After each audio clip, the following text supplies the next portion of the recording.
নমস্কার বন্ধুরা, আজ আমরা আলোচনা করব অষ্টম শ্রেণীর বাংলা থেকে তারাপদ রায়ের লেখা একটি চড়ুই পাখি পাঠ্যাংশের হাতে কলমে প্রশ্নোত্তর নিয়ে। তো চলো ভিডিওটি শুরু করা যাক। একের দাগের একের প্রশ্ন আছে, দেখো, তারাপদ রায় কত খ্রিস্টাব্দে জন্মগ্রহণ করেন? উত্তর হবে তারাপদ রায় জন্মগ্রহণ করেন 1936 খ্রিস্টাব্দে। নেক্সট প্রশ্ন, তার রচিত দুটি কাব্যগ্রন্থের নাম লেখো। উত্তর হবে তারাপদ রায় রচিত দুটি কাব্যগ্রন্থের নাম তোমার প্রতিমা ও কোথায় যাচ্ছেন তারাপদবাবু। 2 নম্বর আছে, নিচের প্রশ্নগুলির একটি বাক্যে উত্তর দাও। প্রথম প্রশ্ন, কবিতায় চড়ুই পাখিটিকে কোথায় বাসা বাঁধতে দেখা যায়? উত্তর হবে তারাপদ রায় রচিত একটি চড়ুই পাখি কবিতায় চড়ুই পাখিটিকে কবির ঘরে বাসা বাঁধতে দেখা যায়। নেক্সট প্রশ্ন, 2 থেকে 2 প্রশ্ন, চড়ুই পাখি এখান সেখান থেকে কি সংগ্রহ করে আনে? উত্তর হবে তারাপদ রায় রচিত একটি চড়ুই পাখি কবিতায় চড়ুই পাখি ঠোঁটে করে এখান সেখান থেকে খড়কুটো, ধান ইত্যাদি সংগ্রহ করে আনে। 2-3 প্রশ্ন, কবির ঘরে কোন কোন জিনিস চড়ুই পাখিটির চোখে পড়ে? উত্তর হবে তারাপদ রায় রচিত একটি চড়ুই পাখি কবিতায় কবির ঘরে জানলা, দরজা, টেবিলে রাখা ফুলদানি, বই, খাতা এসব চড়ুই পাখির চোখে পড়ে। নেক্সট প্রশ্ন, ইচ্ছে হলেই চড়ুই পাখি কোথায় চলে যেতে পারে? উত্তর হবে তারাপদ রায় রচিত একটি চড়ুই পাখি কবিতায় ইচ্ছে হলেই চড়ুই পাখি চলে যেতে পারে এ পাড়ায় ও পাড়ায়, পালেদের কিংবা বসেদের বাড়ি।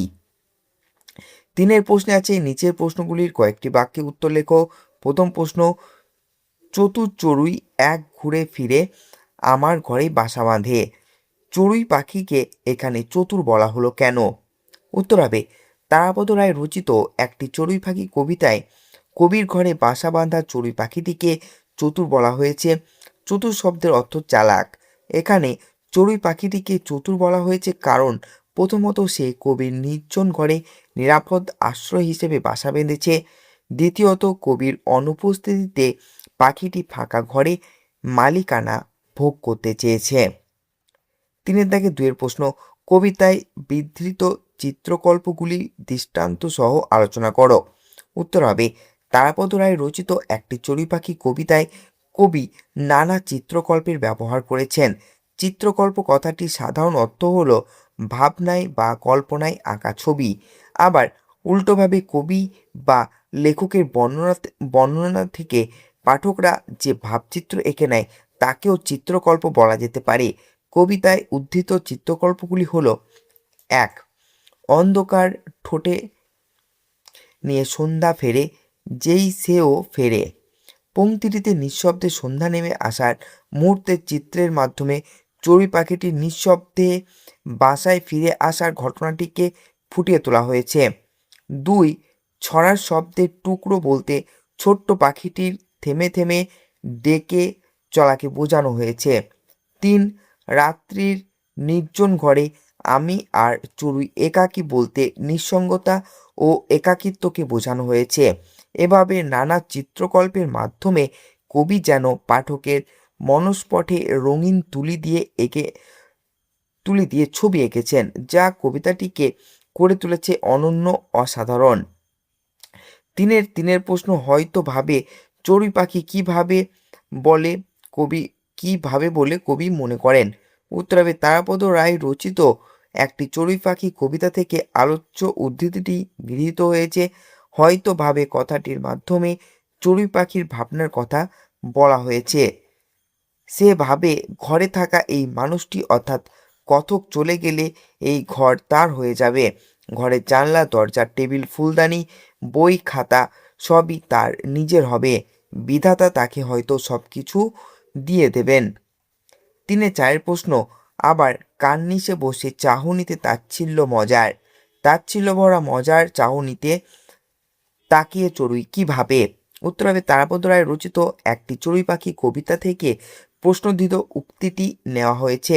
কার্নিশে বসে তাচ্ছিল্য ভরা মজার চাহনিতে চড়ুই পাখির ভাবনা একটু অন্যরকম। এখানে তার ভাবনা সে এই বাজে ঘরে আছে কেবল এক মায়ার টানে, নেহাতি দায়ে পড়ে মায়ার বন্ধনে সে আবদ্ধ।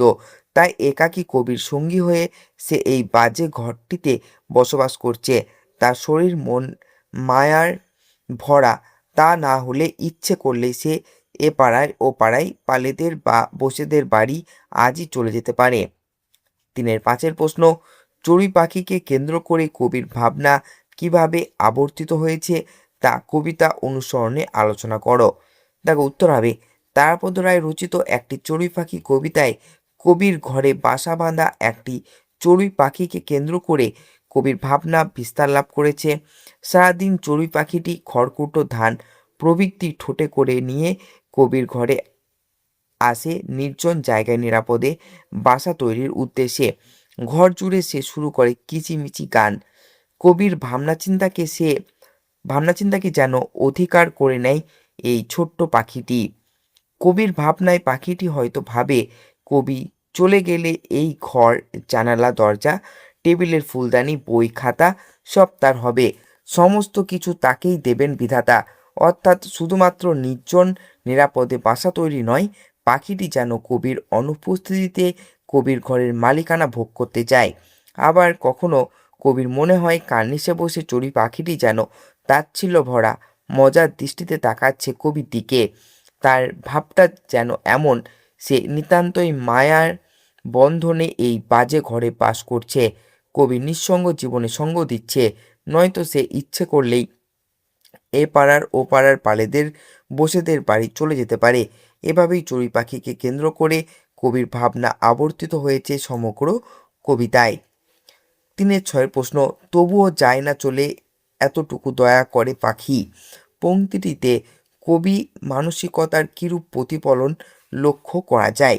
তার উত্তর হবে, তারাপদ রায় রচিত একটি চড়ুই পাখি কবিতায় কবি অনুভব করেন চড়ুই পাখিটির নানান ভাবভঙ্গি, চিন্তাভাবনা। কবিও চড়ুই পাখির মতন বিশ্বের অন্য সব কিছুকে নির্লিপ্ত ভঙ্গিতে দেখে যান। সবই নশ্বর, তবু নিতান্ত মায়ার টানেই এই পৃথিবীতে তাকে থেকে যেতে হয়। পৃথিবীতে সবাই একা, নিঃসঙ্গ, কারো প্রতি কারো দয়া নেই, তবুও মায়ার অদৃশ্য বন্ধনে পারস্পরিক নির্ভরতায় সবাই বাঁচে। কতকের নিঃসঙ্গ অবস্থায় চড়ুই পাখিটি তাকে সঙ্গ দেয়, কতকও জগতের সবাইকে সেভাবেই সাধ্য অনুসারে সঙ্গ দেন। তিনিও অন্য সকলের মতো অদৃশ্য মায়ার বন্ধনে আবদ্ধ হয়ে থাকেন। 3-7 প্রশ্ন, ছোট্ট চড়ুই পাখির জীবনবৃত্ত কিভাবে কবিতার ক্ষুদ্র পরিসরে আঁকা হয়েছে তার পরিচয় দাও। উত্তর হবে, তারাপদ রায় রচিত একটি চড়ুই পাখি কবিতার চড়ুই পাখিটির জীবন নিতান্ত একঘেয়ে।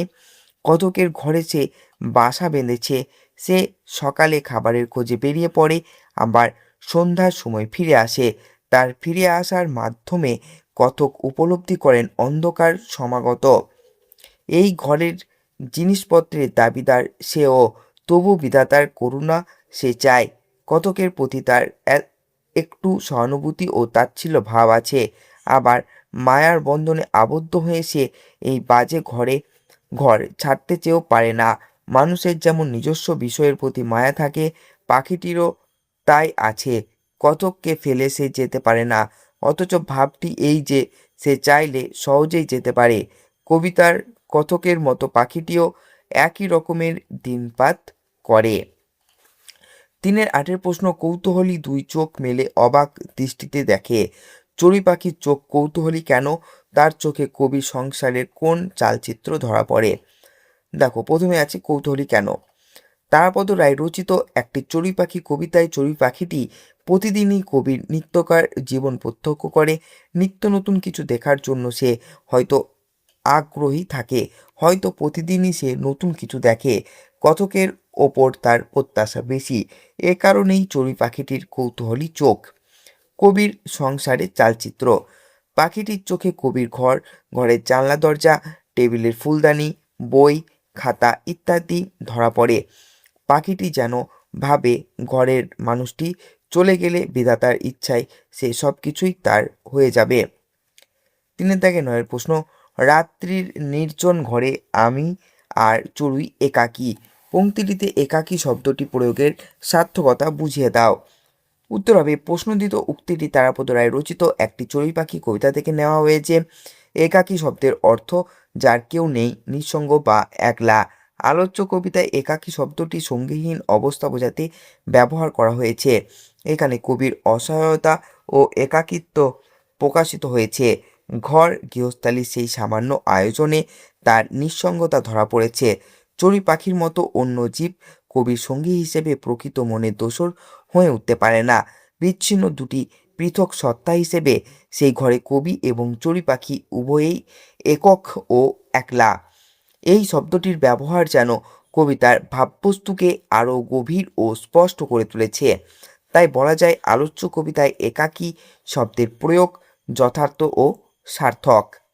3 দাগে 10 প্রশ্ন, একটি চড়ুই পাখি ছাড়া কবিতাটির অন্য কোনো নামকরণ করো, কেন তুমি এমন নাম দিতে চাও তা বুঝিয়ে লেখো। দেখো উত্তর হবে, সাহিত্যের নামকরণ একটি গুরুত্বপূর্ণ বিষয়। নামকরণের মধ্যে বিষয়বস্তুর ইঙ্গিত পাওয়া যায়। আলোচ্য একটি চড়ুই পাখি কবিতার নামকরণটি যথার্থ সার্থক। কবিতাটির নামকরণ আমি যদি করতে চাই তবে একটি চড়ুইয়ের ভাবনা নামকরণ করব। কবিকে লক্ষ্য করে চড়ুইয়ের ভাবনার অন্ত নেই। কবি ভাবে কবি চলে গেলে এই ঘরদোর জানলা টেবিলের ফুলদানি বইপত্র সব তার হবে। আবার পাখিটি কখনো কবির দিকে তাচ্ছিল্যের দৃষ্টিতে তাকায়। ভাবখানা সে ইচ্ছে করলেই কবির ঘর ছেড়ে এপাড়ায় ওপাড়ায় পালেদের কিংবা বসুদের বাড়ি চলে যেতে পারে, কিন্তু মায়াবশত সে চলে যায় না। চড়ুইয়ের নানা ভাবনা কবির লেখনীর মাধ্যমে কবিতার রূপ নিয়েছে, তাই কবিতাটির নাম একটি চড়ুইয়ের ভাবনা করতে চায়। 4 থেকে প্রশ্ন আছে, দেখো নিচের শব্দগুলির প্রকৃতি প্রত্যয় নির্ণয় করো। তো সন্ধ্যা থেকে হবে সম যুক্ত ধৈ যুক্ত অন্তর্য যুক্ত আ। কৌতূহলী এবং দৃষ্টির তোমরা ভিডিওটি পজ করে দেখে নেবে। নেক্সট আছে, দেখো নিচের বাক্যগুলি ক্রিয়ার কাল নির্ণয় করো। চতুর চড়ুই এক ঘুরে ফিরে আমার ঘরেই বাসা বাঁধে, এটা হবে নিত্য বর্তমানকাল। 5 দাগে 2 প্রশ্ন বলেছে, বই খাতা এসব আমারই হবে, সাধারণ ভবিষ্যৎকাল। আবার কান নিচে বসে নিত্য বর্তমানকাল। এই বাজে ঘরে আছি, সাধারণ বর্তমানকাল। ইচ্ছে হলে আজ যেতে পারি, সাধারণ ভবিষ্যৎকাল।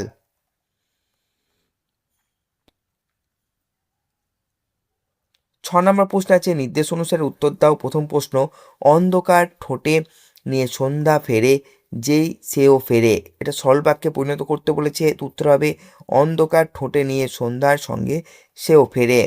নেক্সট প্রশ্ন, কখনো সে কাছাকাছি কৌতূহলী দুই চোখ মেলে অবাক দৃষ্টিতে। নিম্ন রেখাঙ্কিত শব্দের বিশেষের রূপ লিখে বাক্যটি আবার লেখো। দেখো উত্তর হবে কখনো সে কাছাকাছি কৌতূহল ভরা দুই চোখ মেলে অবাক দৃষ্টিতে দেখে। 6 থেকে 3 প্রশ্ন, আমাকেই দেবেন বিধাতা না সূচক বাক্যে পরিণত করতে বলেছে। তো উত্তর হবে আমাকে না দিয়ে বিধাতা থাকবেন না। 6 থেকে 4 প্রশ্ন, এই বাজে ঘরে আছি নিতান্ত মায়ার শরীর আমার, তাই জটিল বাক্যে পরিণত করতে বলেছে। যেহেতু আমার নিতান্তই মায়ার শরীর সেহেতু এই বাজে ঘরে আছি। 6 থেকে 5 প্রশ্ন, ইচ্ছে হলে আজই যেতে পারি এ পাড়ায় ও পাড়ায় পালেদের বসেদের বাড়ি, এটা জটিল বাক্যে পরিণত করতে বলেছে। তো উত্তর হবে যদি ইচ্ছে হয় তবে আজই এ পাড়ায় ও পাড়ায় পালেদের বসেদের বাড়ি যেতে পারি। 7 প্রশ্ন বলেছে, দেখো নিচের শব্দগুলির ধ্বনিতাত্ত্বিক বিচার করো। চড়ুই থেকে হবে চড়াই চড়ুই, এটা হচ্ছে স্বরসংহতি। ধান থেকে ধান্য থেকে এসেছে ধান, এটা ব্যঞ্জন ধ্বনি লোপ। চোখ থেকে চক্ষু থেকে এসেছে চোখ, স্বরসংগতি ও ধ্বনি লোপ। জানালা, এটা জানালা থেকে এসছে জানলা, এটা স্বরধ্বনি লোপ। দৌড় থেকে দৌড় এসছে দাঁড় দুয়ার দৌড়, স্বরলোপ ও স্বরসংগতি। ইচ্ছে এসছে ইচ্ছা থেকে ইচ্ছে, স্বরসংগতি। আর পাখি এসছে পক্ষী থেকে পাখি, সমীকরণ ব্যঞ্জন লোপ। 8 নাম্বার আছে, চোখ শব্দটিকে পৃথক পৃথক অর্থে ব্যবহার করে বাক্য রচনা করো। দেখো চোখ ইন্দ্রিয় অর্থে, অনিলবাবু চোখ খারাপ হওয়ায় সে ভালোভাবে দেখতে পায় না। চোখ নজরে রাখা অর্থে, শিশুদের চোখে চোখে না রাখলে বিপদ ঘটতে পারে। চোখ রাগ দেখানো অর্থে, চোখ রাঙিয়ে লোকটি চলে গেল।